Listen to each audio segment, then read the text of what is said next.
नमस्कार, आप देख रहे हैं NBC 24। मैं हूं आदेश। पूरी बिहार में हुए उपद्रव जो कि अग्निपथ योजना के कारण हुआ, उस पर आरोप प्रत्यारोप का दौर जो है बिहार के रूलिंग जो पार्टी है उसी में चल रहा है। अभी जदयू और बीजेपी जो है एक दूसरे पर आरोप लगा रहे हैं कि भाई किसने अनदेखी किया और किसके कारण ये बवाल हुआ और किसने हमसे अपना बदला निकाला। तरह तरह के आरोप लग रहे हैं। इन सब के बीच में भारत सरकार के एक पूर्व केंद्रीय मंत्री हैं, वर्तमान में बीजेपी से MLC हैं, डॉक्टर संजय पासवान। इन्होंने ट्वीट किया है। ये ट्वीट जो है ये काफ़ी कुछ बिहार की असलियत को बताने वाला है, क्योंकि देखें हम तो बिहार में इस साल दो बड़े आंदोलन हुए छात्रों के द्वारा स्वतः स्फूर्त, जिसे रोक पाने में प्रशासन असफल रही शुरुआती दिनों में,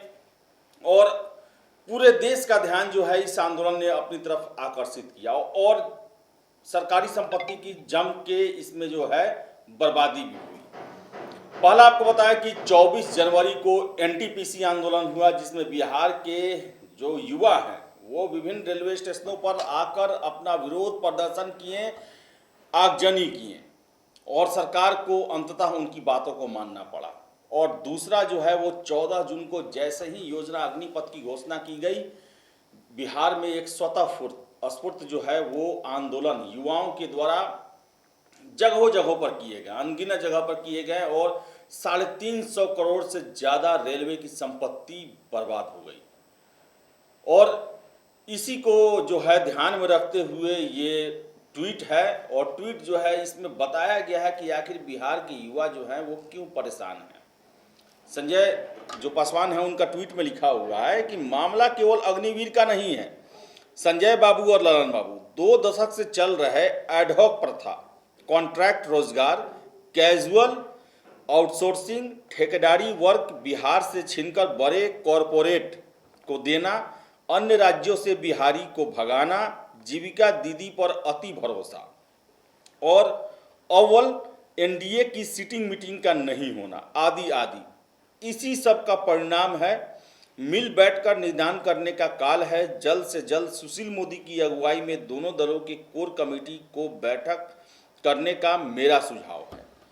तो इन्होंने जो इसमें प्रमुखता से जिन बातों को रखा है, जिसमें ये बताया गया है दोनों दलों के अध्यक्ष को, बिहार भाजपा अध्यक्ष को और जदयू के राष्ट्रीय अध्यक्ष को, कि बिहार में जो दशकों से एडहॉक व्यवस्था चल रहा है, कॉन्ट्रैक्ट रोजगार चल रहा है। एडहॉक व्यवस्था आप देखिए कि और कॉन्ट्रैक्ट रोजगार जो है वो बिहार को बर्बाद करने की स्थिति पर लाकर रख दिया है। बात करें हम शिक्षा और स्वास्थ्य, जिसको लेकर बिहार में हमेशा से एक प्रॉब्लम बनी रहती है, इसी व्यवस्था में एडहॉक और कॉन्ट्रैक्ट को लाद दिया गया। और इसका परिणाम क्या हुआ कि बिहार की शिक्षा, जो कि आज से 30-40 साल पहले पूरे देश में अपना एक स्थान रखती थी, युवा जो है पूरे देश भर से बिहार में आया करते थे पढ़ने के लिए, बिहार के शिक्षकों के लिखे हुए पुस्तक पूरे देश में चला करते थे, वहीं के आज विश्वविद्यालय वीरान पड़ चुके हैं, खंडहर बन चुके हैं, और वहीं के स्कूलों में आज पढ़ाई न के बराबर है। क्वालिटी एजुकेशन का संकल्पना जो है वो खत्म हो चुका है।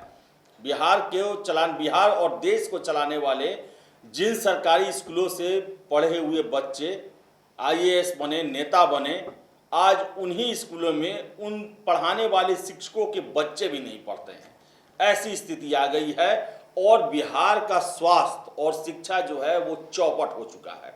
इसके अलावा जो कैजुअल आउटसोर्सिंग और ठेकेदारी वर्क को बिहारी से छीनकर कॉरपोरेट घरानों को देना, इसके अलावा अन्य राज्यों से बिहारियों को भगाना और जीविका दीदी पर ज़्यादा विश्वास करना। जीविका दीदी को ही टारगेट करके नीतीश कुमार कहते हैं कि हमने शराबबंदी को लागू किया, और इस शराबबंदी के कारण क्या स्थिति है बिहार की आप सभी समझ सकते हैं। लॉ एंड ऑर्डर जो बिगड़ा हुआ है बिहार में, लगातार जो है पुलिस का ध्यान शराबियों को खोजने में ही लगा रहता है, अपराधी बचे रहते हैं। इसका सबसे प्रमुख कारण लोग शराबबंदी को ही देते हैं।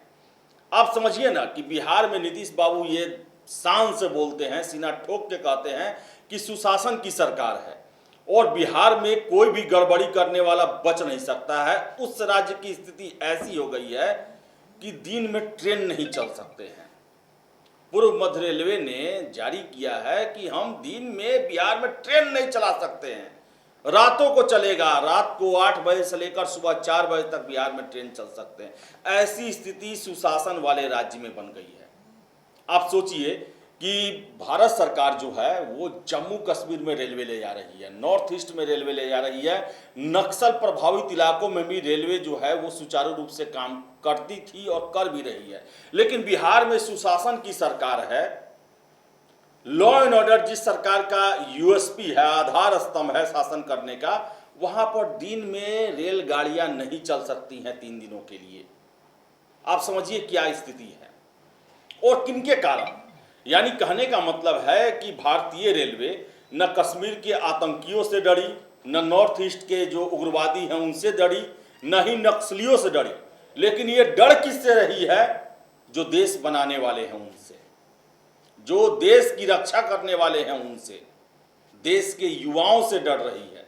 सिचुएशन क्या आखिर आ गया है, कैसे ऐसा बन गया, क्या हो गया देखते देखते कि बिहार में आज रेलवे ने हाथ खड़े कर दिए, जबकि इसी बिहार से रेलवे में नौकरी के लिए एनटीपीसी आंदोलन होता है इसी साल, और बिहार के ही नवयुवक सेना में अपनी जानों की बाजी लगाकर जो है नौकरी करते हैं।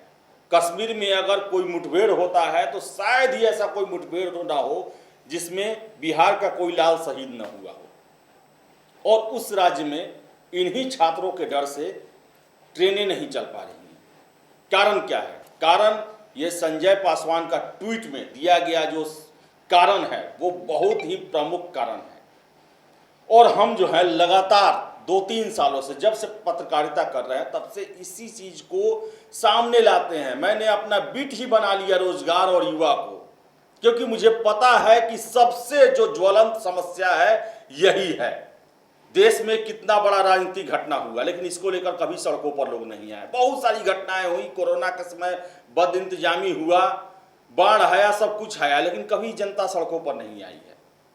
लेकिन युवा 2 बार इस साल सड़कों पर आए हैं और उसका सबसे बड़ा कारण उनका रोटी रहा है, उनका रोजगार रहा है।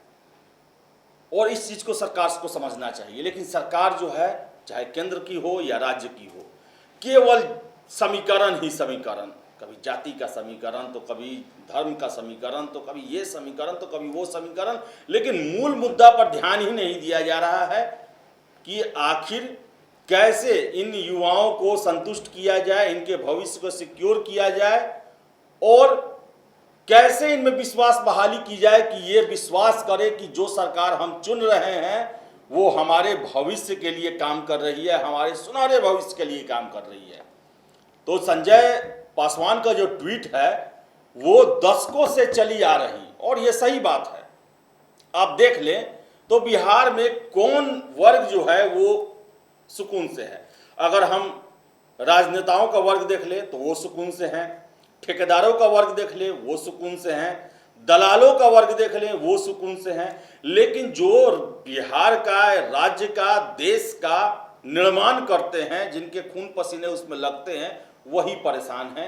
बिहार में किसानी खत्म हो गया है। जय जवान जय किसान का नारा दिया गया था, लेकिन आप देख लीजिए कि क्या बिहार में किसान जो है क्या बिहार ने कोई नवीन प्रयोग किया? क्या बिहार में किसान का काम करना एक अच्छा व्यवसाय माना जाता है क्या? आज तो हमारे राज्य में ऐसा बन गया है कि अगर आप किसान बनने जाएंगे तो लोग कहेगा कि किसी काम का नहीं रहा तो ये किसान बन रहा है। तो बिहार में जो स्थितियां हैं, और देश में अमूमन कहें, उत्तर भारत में कहें, तो ऐसी बन गई है जहां पर युवाओं को अपने भविष्य को लेकर बहुत ज़्यादा चिंता बना हुआ है। और सेना में इस अग्निपथ योजना ने जो है उनकी चिंताओं को और बढ़ा दिया है। आखिर कैसा ये नौकरी है जिसमें 4 सालों बाद जो है उनको रिटायर कर दिया जाएगा, और वादा किया जाता है कि हम पैरामिलिट्री में सीट रिजर्व कर देंगे, पुलिस बल में सीट रिजर्व कर देंगे। तो फिर आखिर इससे तो समस्या का समाधान नहीं होगा ना। एक ही युवा आर्मी में काम करेगा, फिर पैरामिलिट्री में काम करेगा, या फिर पुलिस में काम करेगा। जो पुलिस की तैयारी करते हैं, जो पैरामिलिट्री की तैयारी करते हैं, वो कहाँ जाएंगे? एक बहुत बड़ा युवाओं का वर्ग है जो कि आर्मी में नहीं जाता है। उनका उद्देश्य ये होता है हमको पुलिस ज्वाइन करना है, उनका उद्देश्य ये होता है कि हमको पैरामिलिट्री ज्वाइन करना है। ऐसा नहीं है कि एक ही युवा है जो कि सब में जाता है। युवाओं की फौज है बिहार में, देश में, और इसे केवल ये कहा जा रहा है कि आप जो हैं आश्वासन पर आश्वासन दिया जा रहा है। सेना जो है वो देश की शान होती है, सेना से ही देश को मजबूती मिलती है। सेना जो है विकट परिस्थितियों में देश की सेवा करती है। आफत के समय में अभी तो देश को जरूरत विदेश से ज़्यादा देश के अंदर की समस्याओं से निपटने की जरूरत है, और वहाँ पर सेना की भूमिका जो है काफ़ी महत्वपूर्ण हो जाती है। देश में जो ये कहा जा रहा है, तरह तरह के तर्क दिए जा रहे हैं कि पेंशन जो है बहुत ज़्यादा देना पड़ता है, 14 लाख सेना हम रख के क्या करेंगे, मॉडर्न लड़ाई का ज़माना आ गया है, सेना का मॉडर्नाइजेशन करना होगा। तो भाई आप करें उसको, देश में पैसे की कमी नहीं है। कितने अरबों खरबों रुपए तो केवल लूट में गायब हो जाते हैं, दलाली में गायब हो जाते हैं, घोटालों में गायब हो जाते हैं। उनके लिए तो, उनको वसूली के लिए तो कभी सरकार कोई काम नहीं करती है कि आखिर उतने 1000 करोड़ रुपए के घोटाले हो गए, वो कैसे आएगा खजाने में, उसकी चिंता कोई नहीं करता है। हर एक योजना में लूट होता है, कमीशनबाजी होता है, उसको रोकने के लिए सरकार तो कोई काम नहीं करती है, या फिर करती भी है तो रोक नहीं लगा पाती है। तो सेना के ऊपर एक ठेकड़ा फोड़ा जा रहा है कि हमें इतना % बजट का दे देना होता है, लेकिन वही विकास योजनाओं में से जो चोरी की जाती है, घपलेबाजी की जाती है, उसको लेकर कोई बातें नहीं की जाती हैं। तो संजय पासवान का जो ट्वीट है वो रियलिटी बताने वाला है, और आपने बिहार में ऐसी व्यवस्था बना दी कि बिहार में नौकरी के अलावा, सरकारी नौकरी के अलावा कोई ऑप्शन युवाओं के पास नहीं दिखता है, क्योंकि किसानी जो है वो चौपट है। यहाँ के कल उद्योग जो हैं जो पहले लगे हुए थे, जिन पर लाखों का जो संख्या है युवाओं का, जो उस पर अपना रोजगार उनसे मिलता था, वो चौपट हो गया है। उसको फिर पुनर्जीवित करने का कोई उपाय नहीं किया गया, नए कल कारखाने उद्योग नहीं लगाए गए। तो आखिर छात्र अब नौकरी के भरोसे ही बैठे हुए हैं, और उसमें आप अगर ये कॉन्ट्रैक्ट हुआ और एडहॉक हुआ और क्या क्या विधि आप अपनाए हुए हैं वो करेंगे, तो छात्र आखिर करेंगे क्या? जब उनको अपने भविष्य और अपने रोटी पर जब प्रश्न आएगा तो वो विरोध करेंगे ही करेंगे। तो आंखें खोलने वाली रिपोर्ट जो ट्वीट है ये है, और सरकार को अब मंथन इस पर करना ही चाहिए कि जाति और धर्म ये सब छोड़िए, और युवाओं के लिए जो है वो योजनाएं बनाइए, उनके भविष्य सुरक्षित रह सके उसके दिशा में कार्य कीजिए। वरना ये जो समस्या है ये आने वाले समय में और भी ज्वलंत होते जाएगा, विकट होते जाएगा, और ऐसा हो जाएगा कि सरकार इससे कभी भी अपना मुंह नहीं मोड़ पाएगी और उनसे बचना मुश्किल हो जाएगा। जिस तरह आज बीजेपी के नेताओं को बचना मुश्किल हो गया है। समझिए कि अगर बिहार के युवा अगर इसी तरह खड़ा होते रहें तो सरकार में जो लोग शामिल हैं, जो बाबू लोग शामिल हैं, जो अफसरशाही चलाते हैं, उनका जीवन कैसा हो जाएगा। तो ये एक चेताने वाली घटना है, और इसे समझना होगा इसके आगे के आने वाले परिणामों को। अभी तो बिहार में दिन में ट्रेन बंद हुआ है, बाद में ये ना हो कि नेताओं का जो है आम लोगों के बीच में निकलना ना बंद हो जाए, क्योंकि आप युवाओं के लिए कुछ नहीं कर रहे हैं, उनके सुनहरे भविष्य के लिए कुछ नहीं कर रहे हैं। केवल लॉलीपॉप और सिर्फ लॉलीपॉप दिया जा रहा है, और उन्हें लटकाने भटकाने का ही प्रयास किया जा रहा है। तो समय है इस पर मंथन करने का, और देश हित में, राज्य हित में सोचने का और कार्य करने का। तो फिलहाल इस वीडियो में इतना ही। बहुत बहुत धन्यवाद।